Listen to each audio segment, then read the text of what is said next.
तो बच्चों आज जो है हम माइटोकॉन्ड्रिया के बारे में पढ़ने वाले हैं। पिछली क्लास में हमने इससे पहले के ऑर्गेनेल्स पढ़ लिए हैं। आज जो है कोशिका के एक महत्वपूर्ण अंग है माइटोकॉन्ड्रिया, उसके बारे में पढ़ते हैं, है ना। तो सबसे पहले हम देखते हैं ये जो माइटोकॉन्ड्रिया है, जो माइटस अर्थात थ्रेड और कॉन्ड्रियन अर्थात ग्रेन्यूल्स, ये दो शब्दों से मिलकर के बना है। ये ग्रीक वर्ड है ना।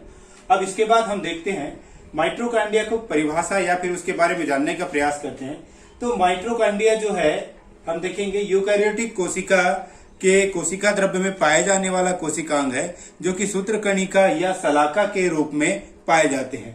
हम लोग पिछली 9वीं 10वीं की कक्षाओं में पढ़ चुके हैं कि इसको हम क्या कहते हैं, कोशिका का पावर हाउस कहते हैं, है ना। तो ये माइटोकॉन्ड्रिया की बारे में महत्वपूर्ण बातें हैं जो हम पहले से भी जानते हैं। अब हम देखते हैं इसके इतिहास की बात करें तो इतिहास की बात करते हैं तो कोलिकर नामक वैज्ञानिक ने सर्वप्रथम इसको कहाँ देखा, कीटों की पेशियों में देखा, कोलिकर नामक वैज्ञानिक ने।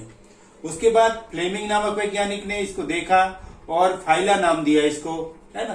फिर हम देखते हैं आगे चल करके बेंडा नामक वैज्ञानिक ने इसका वास्तविक नाम जो है माइटोकॉन्ड्रिया दिया। इसके अलावा इसको हम लोग प्लास्टोसोम, प्लाज्मोसोम, वर्मिक्यूल्स और कॉन्ड्रोसोम के नाम से भी जानते हैं, जो कि अलग अलग वैज्ञानिकों ने समय समय पर दिया हुआ है। अब हम इसकी संख्या की बात करते हैं, अर्थात जीवों में इसकी उपस्थिति की बात करते हैं। तो इसकी जो संख्या है भिन्न भिन्न जातियों में भिन्न भिन्न पाई जाती है। ये जातियों पर निर्भर होती है कि इसकी संख्या कितनी होगी। तो यह सामान्यतः यदि देखें तो उपापचयी क्रियाएं जिन कोशिकाओं में होती है उन कोशिकाओं में ज्यादा पाई जाती है। प्लांट सेल में कम पाए जाते हैं, एनिमल सेल में ज्यादा पाई जाती है। पक्षियों में जैसे उड़ने का कार्य जहां पर होता है, उनके जो पंख है, ये जो भुजाएं हैं, उनकी कोशिकाओं में भी इनकी संख्या ज्यादा पाई जाती है। इसकी रचना की बात करें तो रचना मुख्य रूप से यदि देखें तो ये बेलनाकार या तंतुमय होती है, या सलाका के आकार की, छड़ के जैसे इसकी रचना कहते हैं ना। तो ये सामान्य एक देखें तो बोतल जैसा या छड़ाकार रचना के रूप में होती है। अब हम देखते हैं इसकी अल्ट्रा स्ट्रक्चर देखते हैं माइटोकॉन्ड्रिया की, या कोशिका की परा संरचना कहते हैं। तो सबसे पहले हम देखते हैं कि आप लोग देख रहे हैं ये जो व्हाइट वाला पोर्शन दिखाई दे रहा है, ये माइटोकॉन्ड्रिया का आउटर मेम्ब्रेन है। इसको क्या कहते हैं, माइटोकॉन्ड्रिया की बाह्य झिल्ली कहते हैं। ये जो बाह्य झिल्ली होती है प्रोटीन और लिपिड की बनी हुई होती है, जो कि लगभग 60 से 70 एंगस्ट्रॉन मोटी होती है।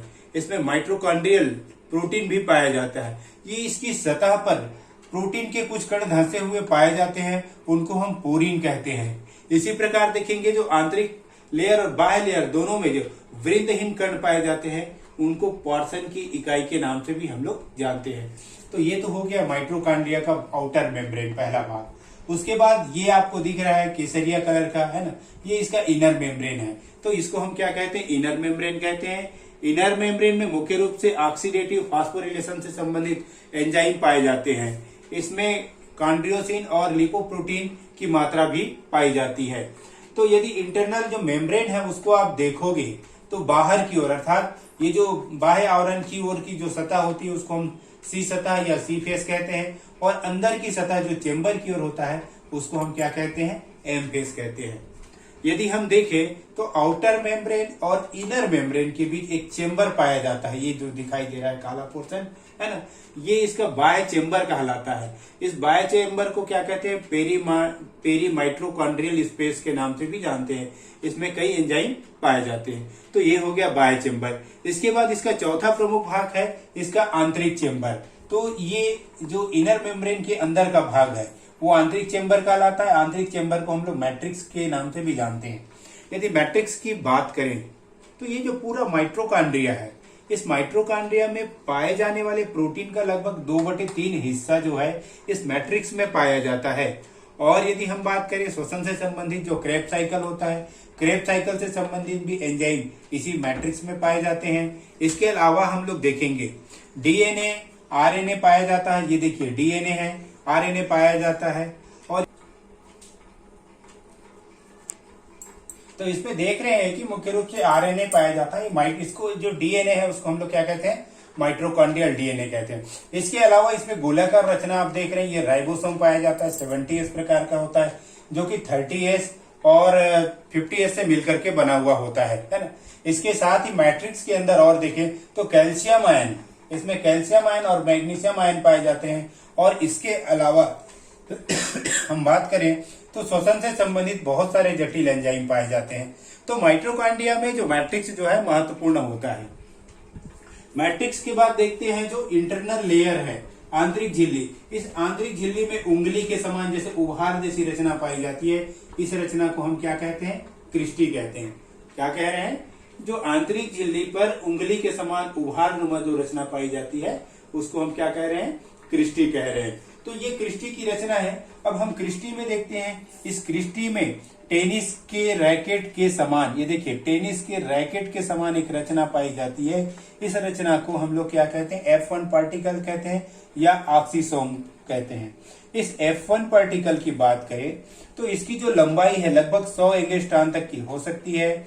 और यदि हम देखें कि दो F1 पार्टिकल है ना, यहाँ पर देखिए दो F1 पार्टिकल के बीच की दूरी की बात करें तो 100 से लेकर 1000 एंगस्ट्रॉम के बीच की होती है। यदि संख्या की बात करें तो एक माइटोकॉन्ड्रिया में लगभग 10 के घात 4 से लेकर 10 के घात 6 तक की इसकी संख्या हो सकती है। इसकी रचना को देखते हैं, जो ऑक्सीसोम की रचना को देखें तो ऊपर का भाग ये गोलनुमा रचना होता है जो कि हेड कहलाता है। इस ऑक्सीसोम का जो हेड है वह मैट्रिक्स में धसा हुआ रहता है। और इसके आधार की बात करें जो बेस कहलाता है ये लिपिड में धसा हुआ पाया जाता है। और इसकी बीच की जो रचना है, ये बीच की रचना क्या कहलाती है? स्टॉक कहलाती है। यदि इसकी सिर की बात करें या हेड की बात करें तो लगभग 80 एंगस्ट्रॉम होता है। इसी प्रकार बेस की बात करें तो बेस भी 80 एंगस्ट्रॉम का होता है। और जो स्टॉक की चौड़ाई होती है ये लगभग 33 एंगस्ट्रॉम के आसपास होती है।